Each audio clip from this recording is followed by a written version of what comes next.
पिछले कुछ दिनों से दिल्ली में पोल्यूशन काफ़ी बढ़ा है और जो डेटा दिखाता है कि 30 सितंबर तक दिल्ली की हवा लगभग साफ़ थी, सेटिस्फैक्ट्री रेंज में थी। एयर क्वालिटी इंडेक्स 100 के नीचे था, जो कि सेटिस्फैक्ट्री रेंज मानी जाती है।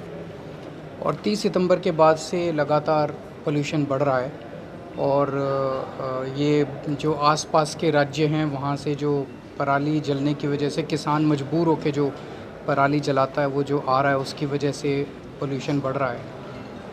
ये समय एक दूसरे पे उंगली उठाने का नहीं है और हमारा वो मकसद भी नहीं है। इस वक्त हमारा मकसद दिल्ली सरकार का और दिल्ली के लोगों का ये है कि दिल्ली के अंदर जो पोल्यूशन बढ़ने की वजह से इमरजेंसी जैसे हालात क्रिएट हो गए हैं, उसको कैसे निपटा जाए, अपने दिल्ली के लोगों को राहत कैसे पहुंचाई जाए, अपने दिल्ली के बच्चों को कैसे राहत पहुंचाई जाए ताकि वो साफ़ सांसें ले सकें। तो अभी हमारी मीटिंग हुई थी, सारे डिपार्टमेंट्स के लोग आए थे, मंत्रीगण थे, ऑफिसर्स थे और कुछ ये मोटे मोटे तौर पे 4 कदम आज हम लोगों ने डिसाइड किए हैं।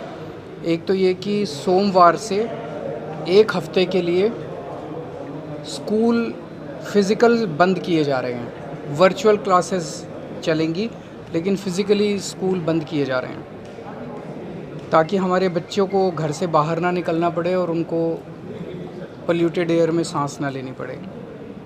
दूसरा, कंस्ट्रक्शन एक्टिविटीज़ को 14 से 17 ये दिखा रहा है जो वेदर फॉरकास्ट है कि 14 तारीख से 17 तारीख तक हवाएं नहीं चलेंगी और वो पराली का धुआं तो आता रहेगा।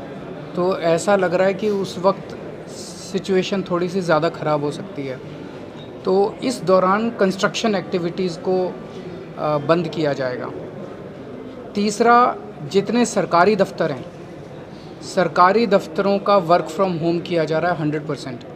तो सरकारी दफ्तर इस दौरान बंद रहेंगे और सभी छुट्टी नहीं है, वो बंद रहेंगे और सबको वर्क फ्रॉम होम करना है या अगर कोई इमरजेंसी कॉल है तो कॉल पे अवेलेबल रहना है। प्राइवेट वाले जितने लोग हैं, प्राइवेट ऑफिसर्स, उनको एक एडवाइजरी जारी की जाएगी कि वो लोग भी ज़्यादा से ज़्यादा वर्क फ्रॉम होम कर सकें। और चौथा, आज सुप्रीम कोर्ट के अंदर एक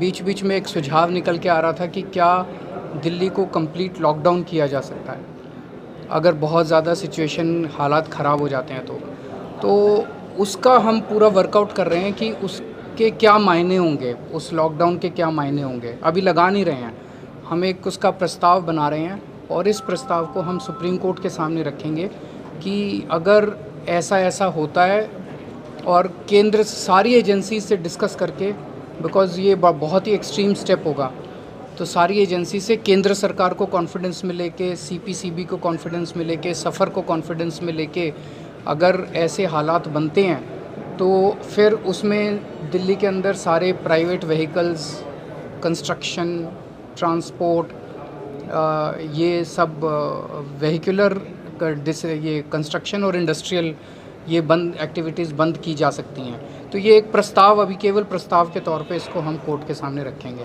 तो ये 4 मोटे मोटे तौर पे निर्णय लिए गए। हम दिल्ली वालों ने हमेशा बड़ी से बड़ी मुसीबत का बड़े अच्छे से सामना किया है और ये हमारी सबकी सांसों का सवाल है, हमारे सबके सेहत का सवाल है, ज़िंदगी का सवाल है। मैं दिल्ली के लोगों से उम्मीद करता हूँ और अपील करता हूँ कि सब लोग मिलके इस पोल्यूशन की प्रॉब्लम से भी अच्छे से निपटेंगे। ये कठोर कदम जो हम उठा रहे हैं, ये मजबूरी है और ये सब दिल्ली के लोग समझेंगे कि ये मजबूरी है, ये उठाना ज़रूरी है। सर, कोर्ट भी लगातार ये कह रहा है कि साल दर साल लगभग यही कहानी इस समय पर चलती रहती है। बहुत सारे कदम उठाए गए सरकार की तरफ से, चाहे केंद्र सरकार हो चाहे दिल्ली सरकार हो, फिर भी सूरत नहीं बदल रही है। इस समय पर वही स्थिति बन जाती है पिछले साल थी या 2 साल पहले थी। इसमें मैं उम्मीद करता हूँ सारी सरकारें काम कर रही हैं, केंद्र सरकार काम कर रही है, अन्य राज्य सरकारें काम कर रही है। अब सुप्रीम कोर्ट ने भी इसका कॉग्निजेंस लिया है। मैं उम्मीद करता हूँ कि इसका समाधान निकलेगा। दिल्ली की तरफ से हम जो कर सकते हैं हम वो सारे एफर्ट्स कर रहे हैं। सर, क्या ग्रुप ऑफ मिनिस्टर्स भी बनाया जाएगा इस क्राइसिस को हैंडल करने के लिए? अभी तो हम सारे एक साथ ही बैठे हुए थे, सारे ऑफिसर्स भी बैठे हुए थे। जब भी ज़रूरत पड़ेगी हम सारे फिर दोबारा सर, कंस्ट्रक्शन एक्टिविटी 14 से 17 3 दिन के लिए सब बंद किए गए हैं। हाँ जी, अभी 3 दिन के लिए है, उसके बाद हम वो करके और फिर आगे लॉकडाउन लगाएंगे? वही मैंने कहा कि हम ये बहुत एक्सट्रीम एक्टिविटी अभी तक ये कभी किया नहीं गया ये, तो हम ये कोर्ट के सामने रखेंगे कि ये हमारा प्रस्ताव है और एक्सट्रीम सिचुएशन के अंदर क्या ऐसा करना चाहिए। ऑड इवन का प्रस्ताव है क्या? ऑड इवन 2-3 बार हो चुका है वेहिकुलर पोल्यूशन। मतलब अब जैसे सरकारी दफ्तर जब सारे बंद कर दिए तो इसका इम्पैक्ट सरकारी गाड़ियाँ बहुत ज़्यादा हैं।